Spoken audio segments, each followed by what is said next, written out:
নমস্কাৰ, মই ৰাজীৱ ক্ৰ। সংবাদ মাধ্যমৰ এটি নতুন সংযোজন বিশ্বনাথ কাৰ্বি লাইভ।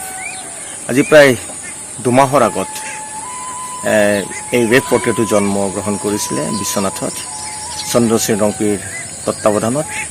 আজি তেওঁলোকে 2 মাহ সম্পূৰ্ণ কৰিছে আৰু আজি শুভক্ষণত মই তেওঁলোকক শুভেচ্ছা জ্ঞাপন কৰিছোঁ। আৰু বিশ্বনাথ কাৰ্বি লাইফত জড়িত যিসকল স্বত্বাধিকাৰীৰ পৰা আৰম্ভ কৰি যিসকল তাৰে সংবাদকৰ্মী হওক, তাৰ ভিডিঅ' জাৰ্ণালিষ্ট হওক, যিবোৰ স্থানীয় সংবাদদাতা সকলোকে মন্ত্ৰৰ পৰা শুভেচ্ছা জ্ঞাপন কৰিছোঁ। আৰু মই আশা কৰোঁ এই বিশ্বনাথ কাৰ্বি লাইফে ৰাইজৰ মাজলৈ সদায় আপোচবিহীনভাৱে সত্য আৰু নিৰপেক্ষ বাতৰি আগবঢ়াব। আৰু মই আশা কৰোঁ সমূহ ৰাইজেও এই বিশ্বনাথ লাইফক ইমান দিনে হাতৰে আঁকোৱালি লৈছে আৰু মই অনাদি অনন্ত কাললৈ তেওঁলোকে বিশ্বনাথ কাৰ্বি লাইফক আদৰি ল'ব। গতিকে পুনৰবাৰ সকলোকে শুভেচ্ছা জ্ঞাপন কৰিছোঁ। Long live Biswanath Karbi life. ধন্যবাদ।